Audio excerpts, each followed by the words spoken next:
Hey, welcome. Carm Capriato here with my friend Joe Hansen. It's aftermarketweekly.com, episode 42.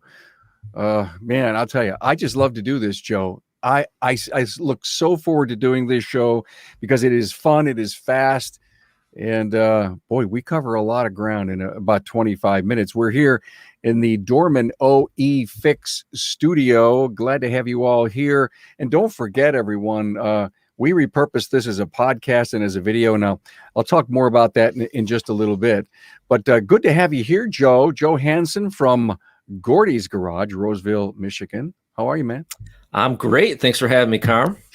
Anytime, my friend, anytime. Let's take a look. Can we take a look at Joe's podography? I have a podography? You have a podography. Here it is. Whoa. You've heard of filmographies, right, Joe? I have. Podography. Okay, so Joe's first episode with me is 177, Joe. And we just released today episode 617. So Wow. that was a little bit ago that we became friends and you started to contribute. And Aftermarket Weekly, you did a tour with us in episode 26 of that. And then you participated in, I don't have them all on here, Joe. There's a few more, but a lot of the Town Hall Academies, firing customers, salary versus flat rate, how to handle negative online reviews, performance reviews, quality control, a lot of great stuff. Thank you for that. And if you want to see this, just go to the website, remarkableresults.biz, type in Joe Hansen, and you could see all of the, all of Joe's stuff. Well, look at, we're also going out to your auto shop. I'll get that right one day, Michael. Your auto shop in Plano, Texas. And we're going to visit with Michael Galini. Now, I want you to look very carefully at that floor because we're going to see it live. That is one heck of a beautiful and special floor. I just love that floor. And as I said earlier, Aftermarket Weekly is now a podcast. You can listen, you can see the video on the website. But while you're mobile, and we put out a ton of great content. There's nothing we do that doesn't bring value to someone at some time and all the great insights. And so does Aftermarket Weekly. It's just one heck of a great show. I love to do it. But now it's a podcast. Go to your favorite podcast listening app that you would listen to Remarkable Results Radio. Search for Aftermarket Weekly and set as a favorite. And take us wherever you go in case you missed the show, because I know not everybody could be here at noon every Tuesday. Hey, our trivia for this week is, what was the special honor on March 16th, 1966, when an Olds Toronado rolled out of Lansing, Michigan? Joe, how close is Lansing to you, Joe? It's not that far, but I don't even know the answer to that. All right. Well, don't look it up because I don't want you to, you probably go to the World Wide Web. Hey, if you're with us with social media, and I see we've got a ton of people who are already here, check in, say hello, give us a comment. We'd love to have a share. And if you've got any comments or questions for my panel, I would absolutely love to have you bring it. Hey, as you know, Dorman is a great sponsor, and I have a really cool new product to tell you about. The innovations behind Dorman Product Solutions are centered around your needs. Dorman has revamped the traditional wiper motor and transmission assemblies by combining them into one unit instead of two, therefore creating a complete repair rather than using individual components. The wiper motors and transmission assemblies have been combined into one installation. Now, how many times has a customer asked for a fix where only one component is broken and a week later they're back in because the other part failed? Now, there's no more need to worry about managing refurbished parts or replace individual ones. This innovation saves the customer 35% on total repair time. So save yourself the headache when working on the motor or the linkage. Fix the problem completely. Do the job once and make happy customers. This product is available for various makes and models. Chances are that if you're in the market for one, Dorman Products has you covered. Want to learn more about Dorman's innovations? Visit dormanproducts.com/tour. Yeah, every couple of weeks, Joe, we're going to feature a new, different Dorman product. A great company, and I hope to go there, hopefully when we get all this mask stuff lifted and do a live show there. Hey, coming this Friday, everyone, a new Service Advisor role play. It'll be our part 5. We do it live, of course. There's 3 different scenarios. We're going to have so much fun. Clint White, Dan McWilliams, and Ben LeSueur are going to be with us. And so, Joe, I would love for you to come on and let's chat about what's on your mind, my friend. Well, when we were talking before and we were talking about coming on the show, I was thinking like, what would be a good topic? And for me, I thought, I was talking to my wife about it, and she's like, well, what would be like the one thing that if we didn't have in the industry, what would have, what's benefited us the most, or two, what would have hurt us the most? And for me, it's having my friends that are in the industry. I read in a book once, it says that, when you're in business, for yourself, but you're not in business by yourself. And thank God for that. Because, when I look at the one thing that has helped me since I've worked for my dad when he owned it, and then once we purchased it and moved on from there, the biggest benefit that we've gotten is being involved and being in the community in this industry. So for example, even like this podcast alone, right? I think that, I don't think maybe you even realize how much it helps us, because we can come on here and we can learn from other shop owners, from their mistakes, but more importantly, their successes. You never want to be the smartest guy in the room, but even worse than that is being the only guy in the room, right? Yep. So if you're the guy that's the loner, and I'm just telling from my point of view, from the things that I've done, is when you're a loner, you're number one, you're withholding your talents from the industry, right? Because we all have special talents that we can share within the industry. And to not be involved is almost withholding what you have to offer, and it hurts the industry. It's such a great point that we're withholding. And there are some people out there, Joe, tell me if I'm right or wrong, that don't want to share because they think it's their big secret. And that's what makes them so darn unsuccessful. Exactly. And I couldn't agree more. And that was actually my next point, ironically, is I think like, the biggest thing is it's a mentality thing. It's not so much, it's almost ego driven, right? To a degree. Would you agree with that? It could almost be ego driven because you just want it for you. Yep. And nothing great has ever been done by just one person. You need to have a group of people. And so it's almost a mindset, right? For me, it's almost for myself. And I know that it's almost like a scarcity versus abundance mindset. And I would go to I remember my first Napa BDG meeting. I went there and I'm kind of like, and just like most people, right? You sit there kind of with your arms crossed, a little bit afraid to share because you're thinking that idea that you have that you're about to share, if you share, is going to make that other guy $1 million and he's going to have all the cars and you're going to have none, which is so ridiculous because if it were true, you'd already done it, right? And so you have this scarcity type thinking as if your last idea is this idea is the last idea. You see that sometimes with, and maybe I was a little guilty of it as well. Like when I joined a 20 group, right? It's like we'd have these great meetings, right? And then we would get done with the meeting, and the thing was like maybe sometime, well, don't share this out there because we've paid for this information, and it's and it's like, well, that's such the wrong mindset. There's the only thing that can't be taken is the community that you build, right? Like when in a 20 group, like anybody can figure out gross profit, anybody can share those formulas, but the secret sauce is what? It's the community within that group. So go ahead. Joe, tell me, so you're in a 20 group and you're in there, hands crossed, waiting to listen, to learn. You realize you have to open yourself up if you want to be able to take something in. How long does that take? The first commitment was to go, but right. How long does it take for you to want to absorb and then share? Well, I think you have to get some confidence, right? Because it can be very intimidating to go to a group and sit there. And then you think there's two ways you could look about it. You're either the guy that thinks I have all the ideas and I'm not going to share them, which probably not, because you wouldn't even went to the group, right?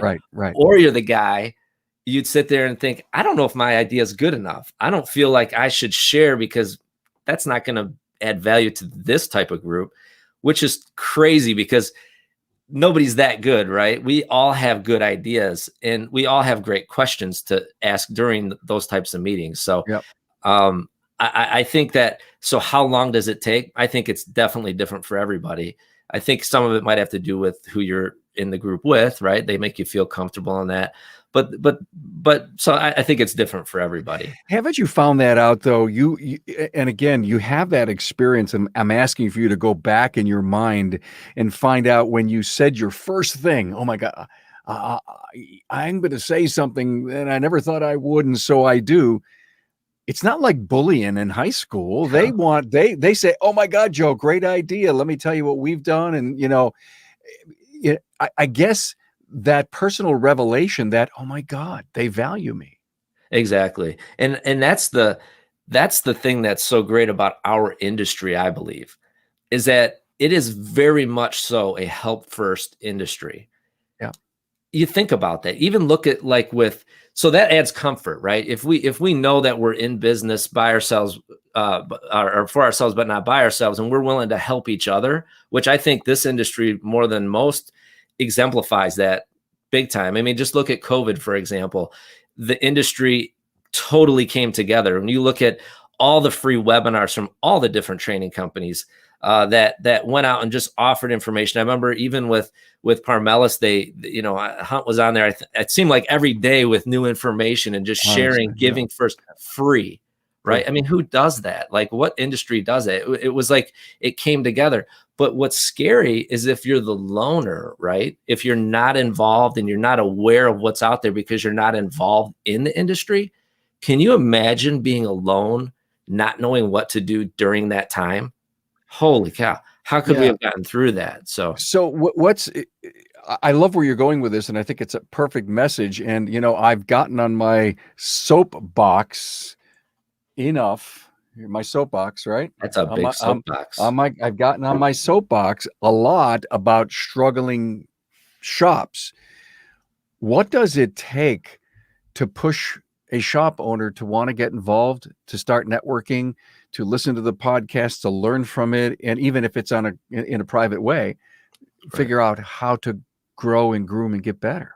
Well, I think that we can't control so much what those shop owners that are not involved do, but we can control what we do, right? So I think we just have to continue to reach out. We have to continue to invite them to meet, to whatever type of meeting you might be having, whether it's a Napa BDG meeting or you have your own 20 group meetings or whatever it is. I think we have to take the responsibility for those of us that are currently active, have to take the responsibility to reach out. Now it's up to those shop owners what they do with it at that point. But I really do think we have to maintain control of how we bring them in. And then, we have to be willing to know what our talents are as well. So for example, number one, I don't think anybody should ever apologize for being successful, right? So the fact that we don't want to brag or do some training or help another shop owner because that might be looked at as bragging, that's not that at all. We have to look at our successes. It's positive, man. And we need to share those successes with local shop owners around us, because as we improve each shop owner and each shop, it improves our industry. Yeah. And at that point, we all win. Again, it's abundance mentality. There's enough vehicles out there for every one of us to repair, more than what we can repair. Let's just be honest, right? More than what we can repair. Hey, Joe, we've got a couple of minutes left. And so my question, important, and I think this will really help nail this and take it home. You've reached out to a shop owner. You said, hey, come on to my group. They did. Ever follow up and follow through to see if the power of networking worked for them? We do it all the time. Yeah. I mean, we have a group of us now that we meet online once a week, just a few shop owners. We have, and we talk about stuff in the industry.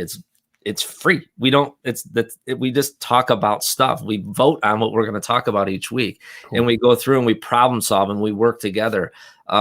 We have on our WhatsApp, which you know about, we have a group of, we call it the Band of Brothers on the WhatsApp, right? And we literally talk about problems in the shop, solutions, wins, everything in the shop puts us together as a community. So yeah, I follow up and it works. Including personal goals. So I just love it. I love everything you said. I think this can be taken to heart by a very large part of our industry who seems to be sitting on the sidelines, Joe. Right.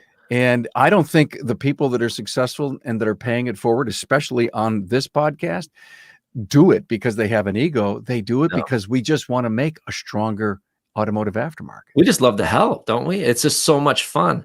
And I think at that same point, what's ironic about this real quick is the people that maybe need to hear this message aren't on the podcast. They're not out there being involved. So it's up to us to share like your podcast, right? Your show. We need to share this with and talk about these types of benefits that we have to get information from in the industry. So it's up to us to share that. Hey, thank you for your friendship. Thank you for being here. Great message. Wonderful thing. Hey, everyone, we archive all of these. Not only do you know that they're Aftermarket Weekly is a podcast, but on the aftermarketweekly.com website, every one of these episodes can be rewatched, and you can go back and catch some unbelievable messaging from my guest host and see an awful lot of wonderful shop tours. Hey, I'm doing something special this week. I'm going to, in fact, let me see. I'm missing a slide. I'm so sorry. I'm so sorry. I'm doing a special event. Rick, do you have that slide on the special event? Maybe not. Okay, then let's skip that and tell you that today a great episode went out from Matt Fonslow. And Matt, let me see. Sorry about that, everyone. Sorry, there it is.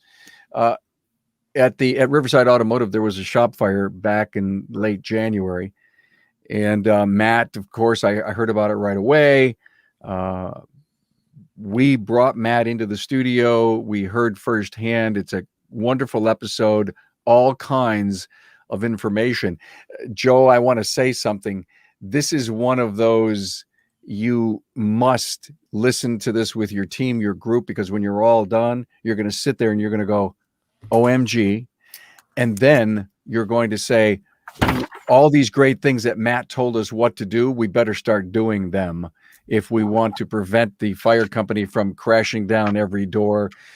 There's so much that we have to, that Matt and his owner are grateful for what didn't happen, but also some of the stuff that did and how it could have been prevented.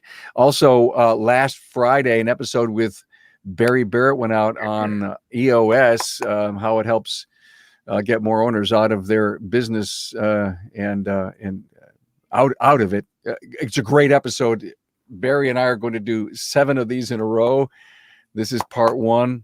Excellent episode. So, what's coming up next? OMG, look at this. A shop.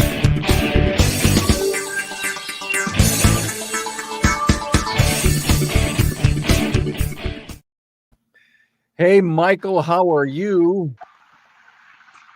I am doing well. How are you, Carm? Oh, I love it. Hey, listen, we're talking to him in Plano, Texas at your auto shop.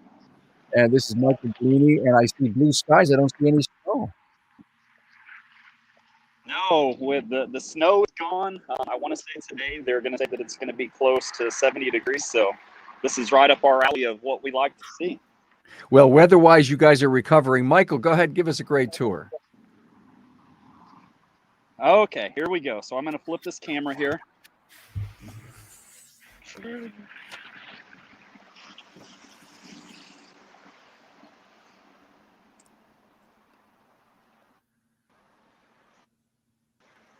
So here we are in the front of the building right here. We've got 8 total bays, 2 of the bays.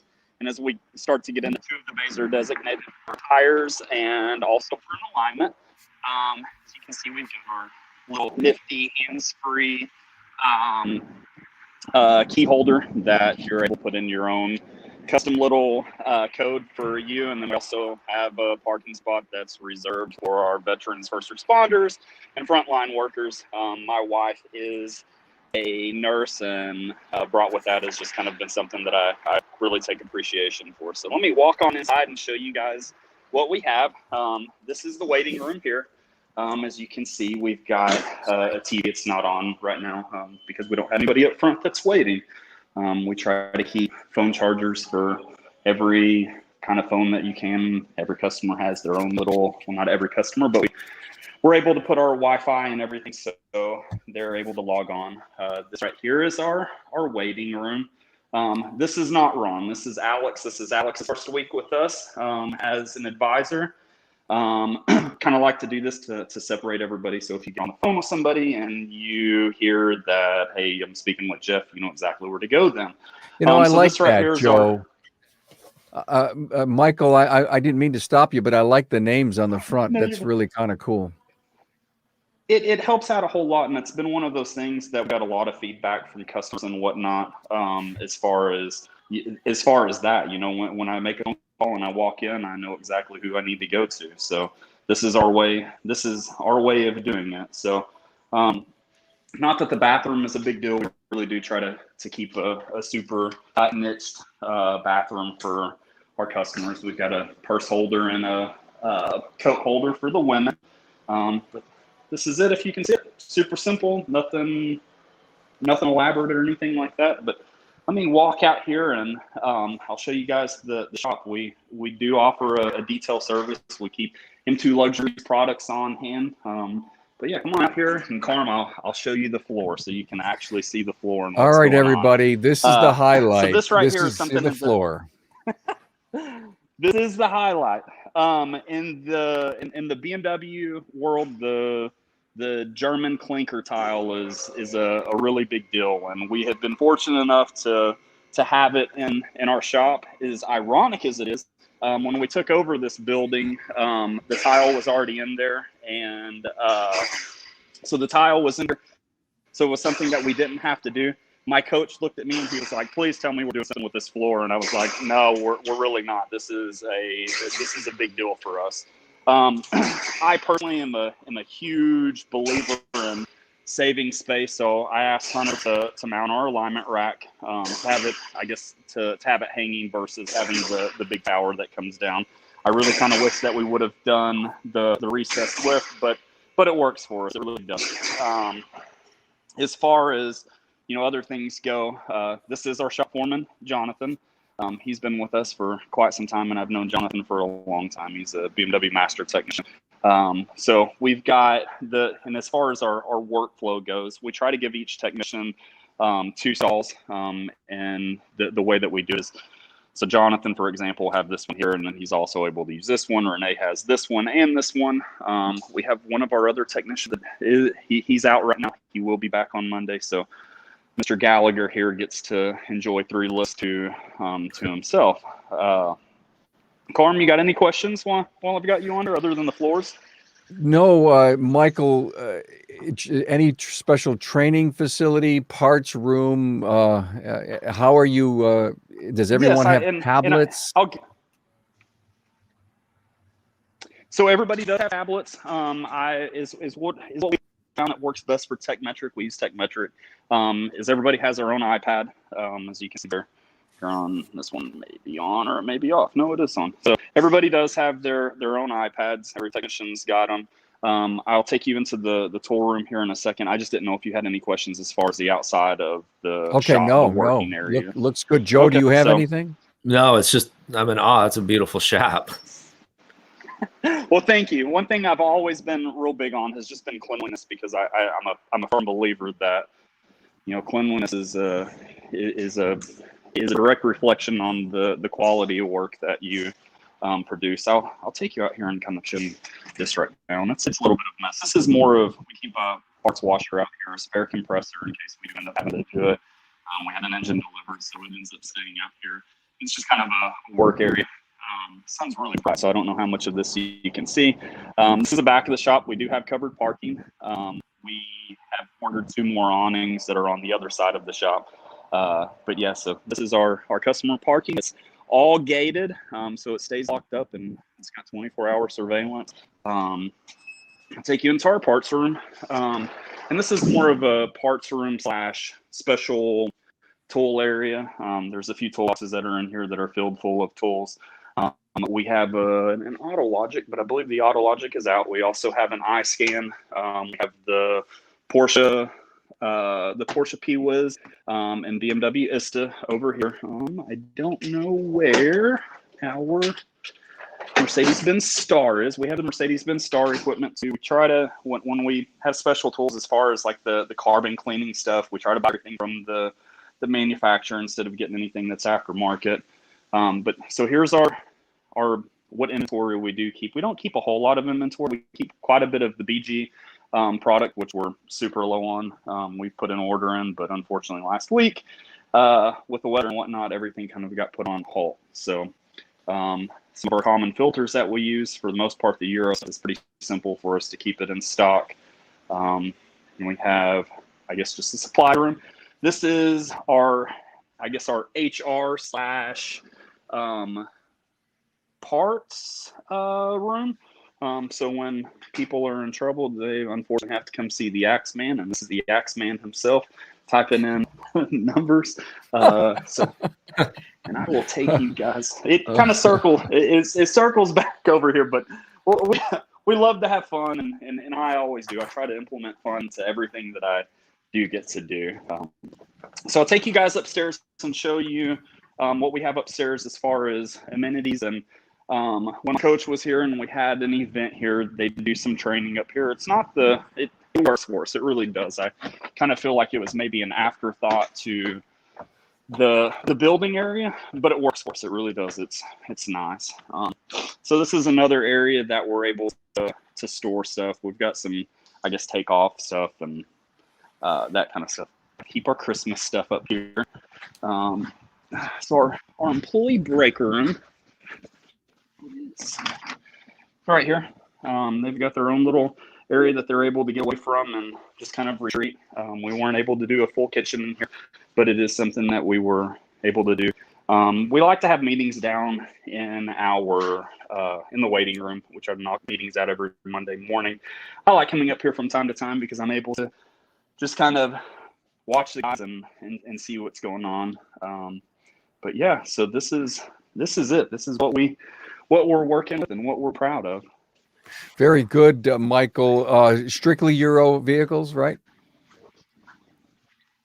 We do. We're not going to turn down really anything, but our background is Euro cars, so it's something that we're super familiar with. I can't say that we don't work on other lines, but for the most part, it's European cars. Yes.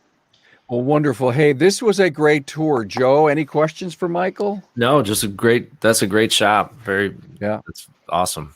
Very nice. Michael, well, thanks. thank you. Hang in there with us. Let's I really do appreciate it. Thank you so much. Let's wind down the show. Let's get that trivia question up for. You know what I forgot to do, Rick? Oh my God, Rick, I forgot to do the fortune of the week. I'm so sorry. We forgot to do that. Thank you, Rick. Please put that up. So I'm going to open up my fortune cookie here, and let's find out what our fortune of the week is. All that we are is the result of what we have thought. Ooh. Deep. Oh, I know. All that we are is the result of what we have thought. That's pretty darn deep. And I have my lunch, so I'm good with that. Let's go on to our trivia question, guys. My question was, what was the special honor on March 16th, 1966, when an Olds Toronado rolled out of Lansing, Michigan? Well, here's your answer. GM's 100 millionth car was built in the U.S. on that day.